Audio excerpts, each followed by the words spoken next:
Students, we will discuss about the important news. First news is regarding the air show के perspective से है।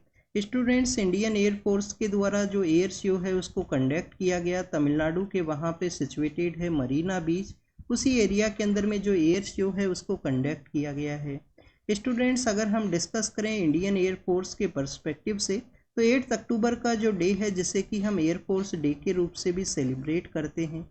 Colonial era के समय 1932 के समय इसी डे को जो इंडियन एयरफोर्स है उसको इस्टेब्लिश किया गया था, जिसको कि आप देखिए कि लेटर फेज के अंदर वर्ल्ड वॉर सेकेंड के समय भी ब्रिटिश अथॉरिटीज़ के द्वारा यूटिलाइज किया गया। स्टूडेंट्स, इंडिपेंडेंस के लेटर फेज के अंदर में इंडियन एयरफोर्स है उसका आपको जो इस्टेब्लिशमेंट या उसके रिगार्डिंग में जो रिफॉर्म्स है वो आपको देखने के लिए मिलेंगे 1954 के समय।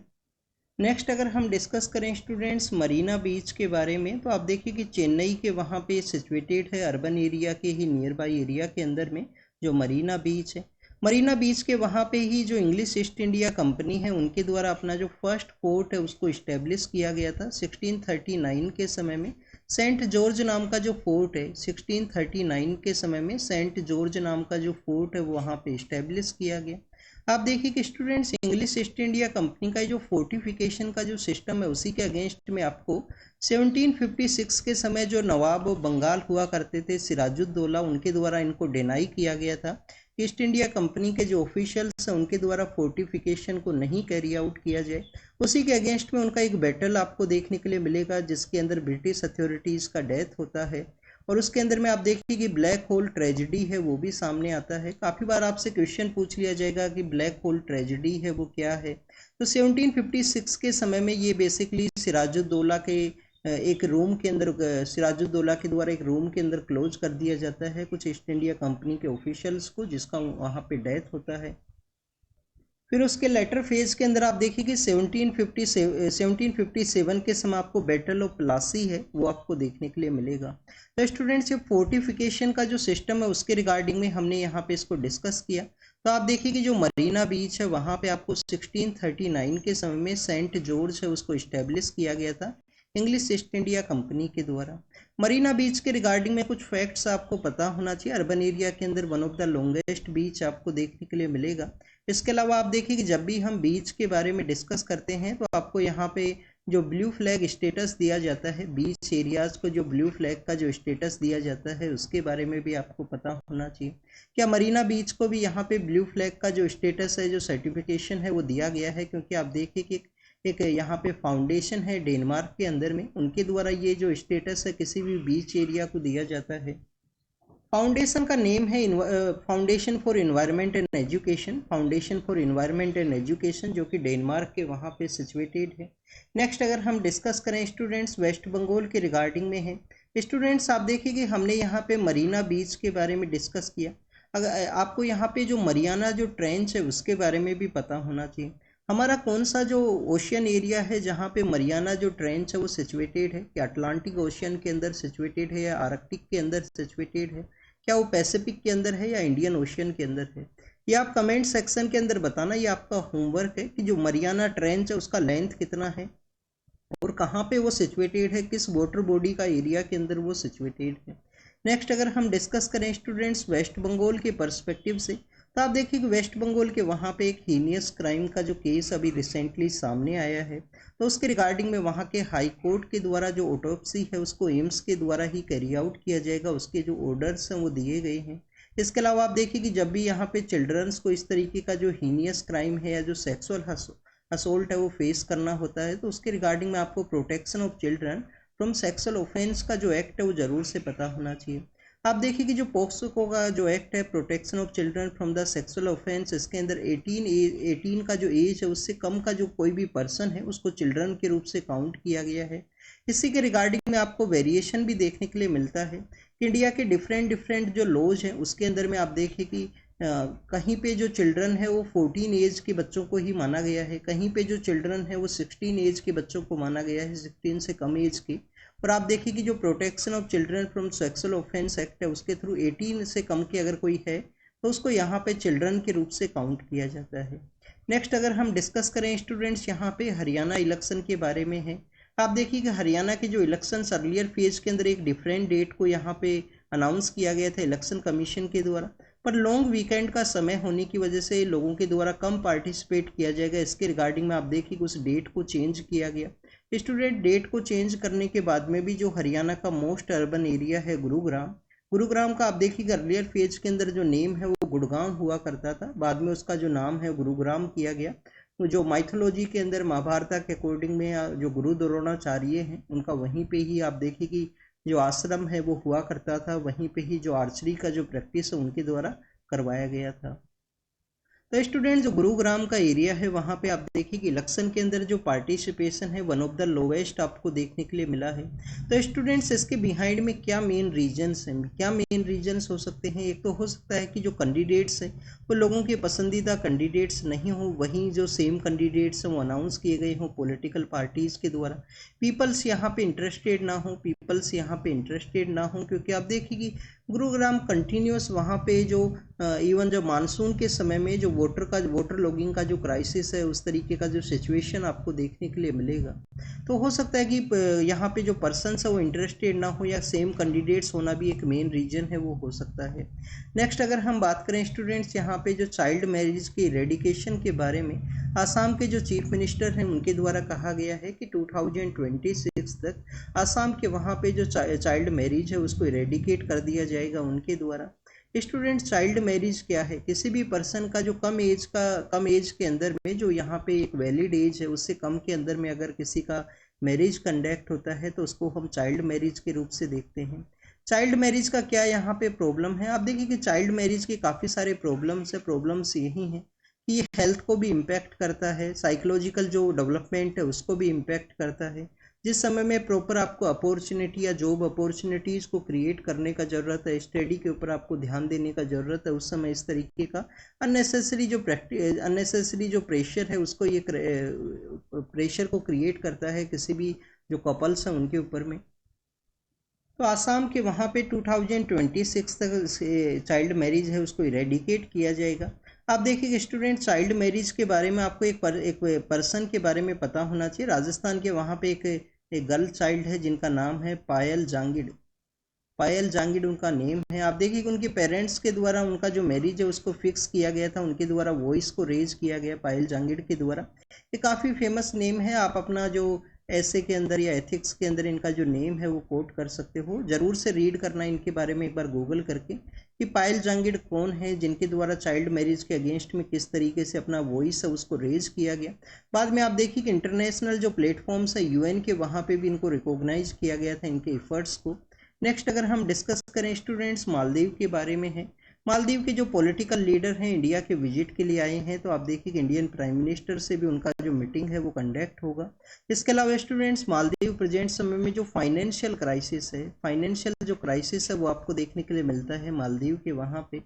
मालदीव के वहाँ पे जो फाइनेंशियल क्राइसिस है तो उसी के रिगार्डिंग में इंडिया के द्वारा किसी तरीके से जो सपोर्ट है वो उनको प्रोवाइड किया जा सके इस इकोनॉमिक क्राइसिस की सिचुएशन के अंदर में। आप देखिए कि यहाँ पे करेंसी स्वैप है, जो करेंसी स्वैप है वो यहाँ पे एक मेन करेंसी को किसी तरीके से स्वैप करवाया जाए इंडिया के द्वारा, जिससे कि यहाँ पे इकोनॉमिक जो क्राइसिस है उसको डील किया जा सके। इसके अलावा स्टूडेंट्स, इंडिया के द्वारा मालदीव को जो डेप्थ के अंदर भी जो सपोर्ट है वो यहाँ पे प्रोवाइड किया जाए, वो भी यहाँ पे एक मेन जो टॉपिक है वो हो सकता है डिस्कशन के दौरान में। आप देखिए कि लास्ट 1 ईयर के अंदर में इंडिया और मालदीव के जो रिलेशंस है वो काफ़ी जो आपको डिक्लाइनिंग फेज के अंदर देखने के लिए मिलते हैं। जो प्रेजेंट समय में मालदीव के पॉलिटिकल लीडर हैं उनके द्वारा आप देखिए कि इलेक्शन का भी जो कैंपेन है, एंटी इंडिया सेंटीमेंट्स के रिगार्डिंग में इनका जो इलेक्शन कैंपेन है वो भी आपको देखने के लिए मिलता है। मालदीव का लोकेशन एक बार आप जरूर से देखना। कोलंबो के अंदर जो सिक्योरिटी कॉन्क्लेव हुआ था, हाइड्रोग्राफिक जो सर्वे को कंडक्ट करना था इंडियन ओशन रीजन के अंदर में, बोथ के अंदर में आप देखिए कि मालदीव के द्वारा नहीं पार्टिसिपेट किया गया था। क्या स्टूडेंट्स, मालदीव यहाँ पे इंडियन ओशियन जो रिम एसोसिएशन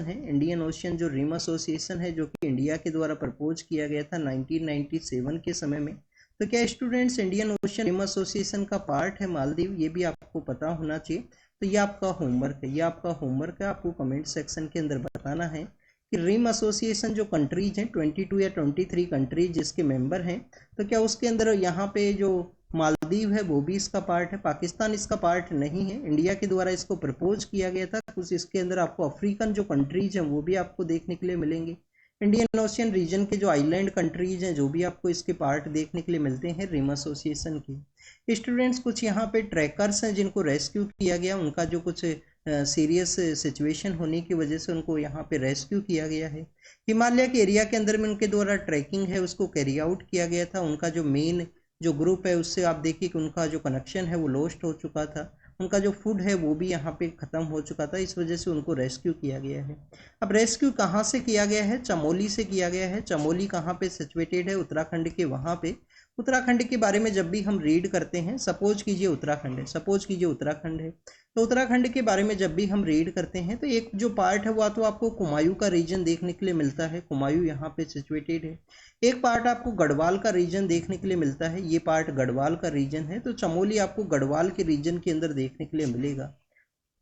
आप देखिए स्टूडेंट्स गढ़वाल का ही वो रीजन है जहाँ पे लास्ट ईयर जो सिल्क यारा के अंदर जो टनल का जो क्राइसिस है वो सामने आया था। टनल वहाँ पे डैमेज होने की वजह से कुछ वर्कर्स उसके अंदर ट्रैप हो गए थे, जिनको काफ़ी दिनों के बाद में रेस्क्यू किया गया था, निकाला गया था। तो स्टूडेंट्स ये चमोली के बारे में है जो हम यहाँ पे डिस्कस कर रहे हैं। आप देखिएगा अब चमोली के बारे में आपको 2-3 चीज़ें और पता होनी चाहिए। 2021 के समय वहाँ पे सडनली जो फ्लैश फ्लड का जो सिचुएशन है वो क्रिएट हुआ था। ऋषि गंगा नाम का एक रिवर वहाँ से फ्लो करता है, ऋषि गंगा है, धौली गंगा है, ऐसी काफ़ी सारी जो रिवर्स हैं चमोली के एरिया से फ्लो किया करती हैं। आपने जोशीमठ क्राइसिस के बारे में रीड किया होगा, जोशीमठ जो कि उत्तराखंड के वहाँ पे ही सिचुएटेड है। और आप देखिए कि लैंड का जो क्राइसिस है वो वहाँ पे सामने आया था जोशीमठ के अंदर में, क्योंकि स्टूडेंट चमोली के वहाँ पे एक हाइड्रो पावर प्रोजेक्ट है वो भी सिचुएटेड था, जिसके रिगार्डिंग में वहाँ के जो पर्सनस हैं उनके द्वारा कंसर्न्स को रेज किया गया था, जिसको कि हम Tapovan Vishnugarh hydro power project के नाम से जाना करते हैं। Tapovan Vishnugarh hydro power project है जो कि चमोली के वहाँ पे सिचुएटेड है। तो ये चमोली के जो रिवर्स हैं जिसके अंदर में आप देखिए कि ऋषि गंगा है, धौली गंगा है, ये सब आपको पता होने चाहिए। अभी आप देखिए कि 5 न्यू लैंग्वेज हैं जिनको कि क्लासिकल लैंग्वेज का स्टेटस दिया गया, बट आप देखिए कि अर्लियर फेज के अंदर कुछ प्रोविजंस हुआ करते थे तो उनको यहाँ पे ड्रॉप किया गया है। कुछ प्रोविजन किस तरीके से हुआ करते थे? एंशिएंट वो लैंग्वेज होना चाहिए, 1500 से 2000 साल तक उसका पुराना यूज होना चाहिए, और प्रेजेंट समय में जिस लैंग्वेज को यूज किया जाता है वो लैंग्वेज डिफरेंट होना चाहिए। एंशिएंट समय का जो लैंग्वेज है उससे उसका जो डिफ्रेंशिएशन है वो ज़रूर से होना चाहिए। नेक्स्ट यहाँ पे ये भी डिस्कस किया गया किसी लैंग्वेज का जो कॉपी है वो भी नहीं होना चाहिए। अभी कौन कौन सी 5 लैंग्वेज है जिनको स्टेटस दिया गया? आप देखिए कि ये जो क्राइटेरिया जो अभी हमने 3 क्राइटेरिया जो डिस्कस किए हैं, ये क्राइटेरिया बेसिकली हुआ करते थे जब 2006 के समय 2004 के समय, आई थिंक 2004 के समय जब तमिल को इनिशियल फेज के अंदर तमिल को दिया गया था, फिर संस्कृत को दिया गया, तो उस समय इन क्राइटेरियाज को इवोल्व किया गया था कि ये बेसिक क्राइटेरिया हैं किसी भी लैंग्वेज को क्लासिकल लैंग्वेज का स्टेटस देने के रिगार्डिंग में। अभी आप देखिए कि 5 लैंग्वेज को स्टेटस दिया गया है। कौन कौन सी हैं 5 लैंग्वेज? स्टूडेंट्स बंगाली है, यहाँ पे आसामीज है, बंगाली है, आसामीज है, इसके अलावा आप देखिए कि यहाँ पे मराठी है, महाराष्ट्र के अंदर जो बोला जाता है, जिनका मेजरली आपको डिमांड देखने के लिए मिलेगा क्लासिकल लैंग्वेज का स्टेटस दिया जाए। इसके अलावा आप देखिए कि पाली है और प्रकृत है। आपको अर्लियर फेज के अंदर भी न्यूज़पेपर डिस्कशन के अंदर पाली कब बोला जाता था, किस एम्पायर के समय इसका यूज आपको देखने के लिए मिलता था, ये आपको बताना था।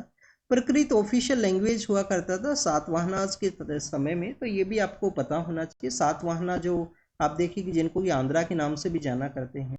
नेक्स्ट अगर हम बात करें स्टूडेंट 7 अक्टूबर का वो डे है, 7 अक्टूबर का जो डे है जब हमास के द्वारा अटैक किया गया था इजराइल का जो साउथ वेस्टर्न पार्ट है वहाँ पे, और आप देखिए कि उस समय कुछ लोगों को होस्टेज बना लिया गया था हमास के द्वारा, इजराइल के द्वारा काउंटर अटैक किया गया। तो 1 ईयर का जो समय है वो कंप्लीट हो चुका है। प्रेजेंट समय में अगर हम वेस्ट एशिया के बारे में डिस्कस करें तो आप देखिए कि 3 टायर के अंदर में जो वॉर का जो सिचुएशन है वो आपको देखने के लिए मिलेगा। कोई उसका अभी यहाँ पे जो एंड गेम है, एंड रिजल्ट है वो नहीं है। प्रेजेंट समय में जो क्राइसिस है वो कंटिन्यूस एक्सपेंड सिचुएशन के अंदर में है। मिडिल ईस्ट के बारे में अगर हम डिस्कस करें तो आप देखिए कि अर्लियर 1 ईयर बिफोर वहाँ पे सिचुएशंस काफ़ी अच्छा हुआ करता था। किस तरीके से अच्छा सिचुएशन वहाँ पे डेवलप हुआ था?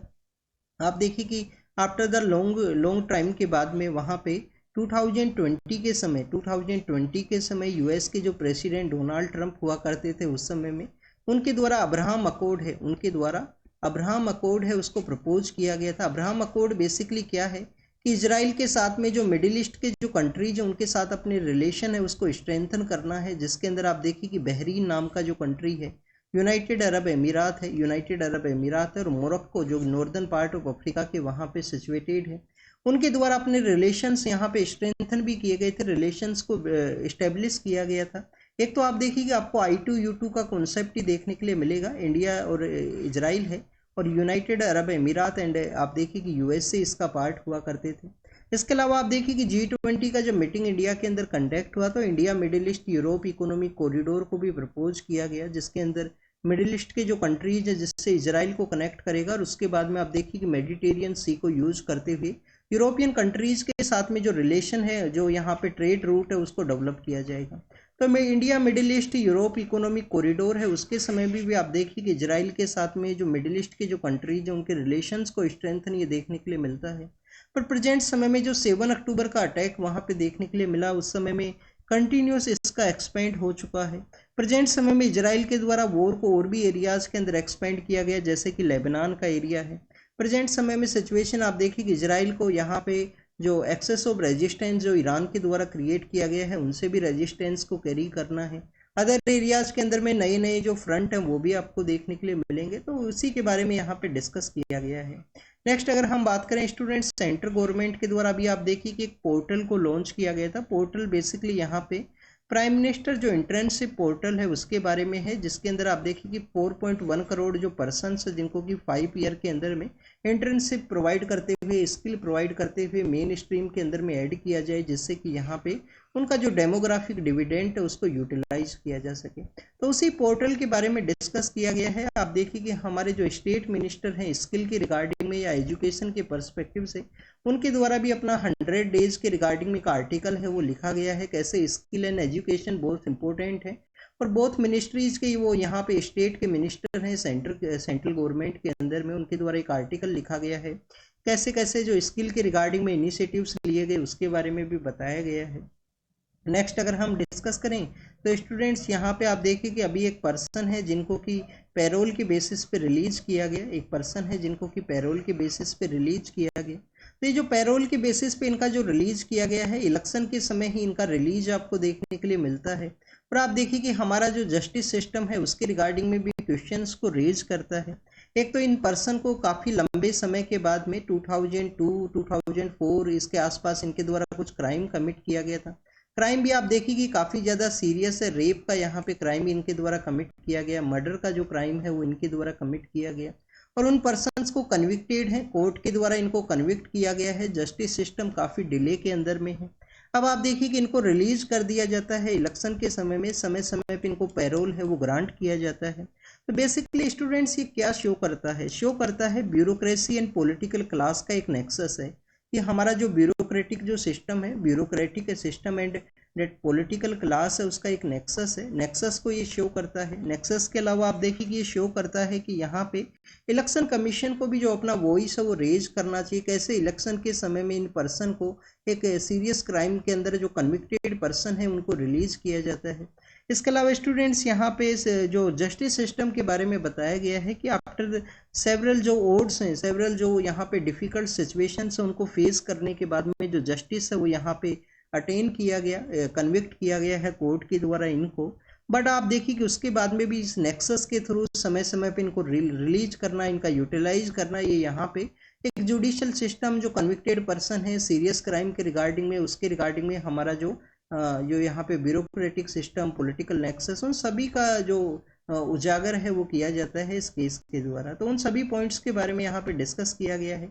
इलेक्शन कमीशन को आप देखिए कि इंश्योर करने का रिस्पॉन्सिबिलिटी है कि इलेक्शन के समय में किसी भी तरीके का यहाँ पे आप देखिए कि जो पर्सन है जिनके टू मच फॉलोवर्स हैं उनके द्वारा क्राइम भी कमिट किया गया है। तो आप देखिए कि यहाँ पे इलेक्शन सिस्टम का जो फ्री एंड फेयर का जो कॉन्सेप्ट है उसको भी ये इम्पैक्ट करता है।